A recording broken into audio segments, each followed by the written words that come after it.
ಓಂ ಶ್ರೀ ಗುರುಭ್ಯೋ ನಮಃ. ನಮಸ್ಕಾರ ವೀಕ್ಷಕರು, ನಾನು ನಿಮ್ಮ ಪಂಡಿತ ರಾಘವೇಂದ್ರ ಆಚಾರ್ಯ ಮಾಡುವಂಥ ನಮಸ್ಕಾರಗಳು. ವೀಕ್ಷಕರೇ, ದೈವಫಲ ಯೂಟ್ಯೂಬ್ ಚಾನಲ್ಗೆ ಸ್ವಾಗತ.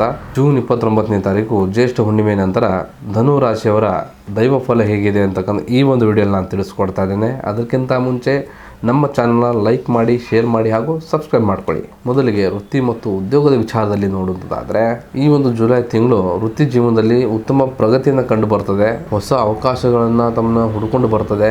ನಿಮ್ಮ ಕೆಲಸದ ಸ್ಥಳದಲ್ಲಿ ನಿಮ್ಮ ಸಲಹೆಗಳಿಗೆ ಮನ್ನಣೆ ಸಿಗ್ತದೆ. ಉದ್ಯೋಗ ಬದಲಾವಣೆ ಆಲೋಚನೆ ಮಾಡ್ತಾ ಇದ್ರೆ ಇದು ಒಳ್ಳೆ ಸಮಯ. ನಿಮ್ಮ ಪ್ರಯತ್ನಗಳು ಫಲ ನೀಡ್ತದೆ. ಇನ್ನು ವ್ಯಾಪಾರಿಗಳಿಗೆ ಇದು ಲಾಭದಾಯಕವಾದಂಥ ತಿಂಗಳು ಅಂತಾನೆ ಹೇಳ್ಬಹುದು. ವಿಶೇಷವಾಗಿ ವಿದೇಶಿ ವ್ಯಾಪಾರ ಮಾಡ್ತಾ ಇದ್ರೆ ಭಾರಿ ಯಶಸ್ಸನ್ನು ಸಿಗ್ತದೆ.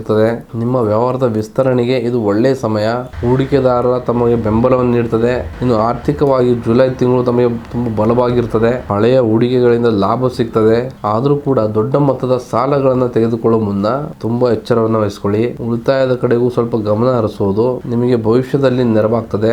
ಇನ್ನು ಕುಟುಂಬದಲ್ಲಿ ಸಂತೋಷ ಮತ್ತು ನೆಮ್ಮದಿಯನ್ನು ನೆಲೆಸ್ತದೆ. ನಿಮ್ಮ ಸಂಗಾತಿಯೊಂದಿಗೆ ಆಪ್ತತೆ ಹೆಚ್ಚಾಗ್ತದೆ. ಪ್ರೀತಿಯಲ್ಲಿರೋರಿಗೆ ಇದು ಮದುವೆಯ ಮಾತುಕತೆ ನಡೆಸಲು ಇದು ಒಳ್ಳೆಯ ಸಮಯ. ನಿಮ್ಮ ಕುಟುಂಬದವರೊಂದಿಗೆ ಧಾರ್ಮಿಕ ಪ್ರವಾಸಗಳನ್ನ ಕೈಗೊಳ್ಳುವಂತ ಸಾಧ್ಯತೆ ಇದೆ. ಆರೋಗ್ಯದಲ್ಲಿ ಈ ತಿಂಗಳು ಮಿಶ್ರ ಫಲ.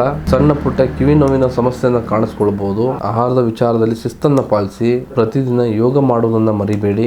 ನಿಮ್ಮ ಅದೃಷ್ಟವನ್ನು ಹೆಚ್ಚಿಸಿಕೊಳ್ಳಲು ಹಾಗೆ ಗುರು ಗ್ರಹದ ಬಲವನ್ನು ಪಡೆಯಲು ಗುರುವಾರದಂದು ವಿಷ್ಣುವಿನ ಆರಾಧನೆಯನ್ನು ಮಾಡಿ. ಸಾಧ್ಯವಾದರೆ ಹಳದಿ ಬಣ್ಣದ ವಸ್ತ್ರಗಳನ್ನು ದಾನವನ್ನು ಮಾಡಿ. ಇದು ತಮಗೆ ಹೆಚ್ಚಿನ ಶಾಂತಿ ಮತ್ತು ಯಶಸ್ಸನ್ನು ನೀಡುತ್ತದೆ. ಒಟ್ಟಾರೆಯಾಗಿ ಜುಲೈ ತಿಂಗಳು ಧನು ರಾಶಿಯವರಿಗೆ ಹೊಸ ಬೆಳವಣಿಗೆಯ ತಿಂಗಳು ಅಂತಾನೆ ಹೇಳ್ಬಹುದು. ನಿಮ್ಮ ಆತ್ಮವಿಶ್ವಾಸವನ್ನು ಕಾಪಾಡಿಕೊಳ್ಳಿ. ಗುರಿ ತಲುಪುವುದು ಖಚಿತ. ಈ ಒಂದು ವಿಡಿಯೋ ಇಷ್ಟ ಆದಲ್ಲಿ ಈ ಒಂದು ವಿಡಿಯೋನ ಲೈಕ್ ಮಾಡಿ, ಶೇರ್ ಮಾಡಿ ಹಾಗೂ ಸಬ್ಸ್ಕ್ರೈಬ್ ಮಾಡ್ಕೊಳ್ಳಿ. ಮತ್ತು ತಮ್ಮ ಜೀವನದಲ್ಲಿ ಏನೇ ಸಮಸ್ಯೆಗಳಿದ್ರೂ ನೇರವಾಗಿ ಬಂದು ಭೇಟಿ ನೀಡಿ ಅಥವಾ ಫೋನ್ನ ಮುಖಾಂತರ ಪರಿಹಾರವನ್ನು ಕಂಡುಕೊಳ್ಳಿ. ಧನ್ಯವಾದಗಳು.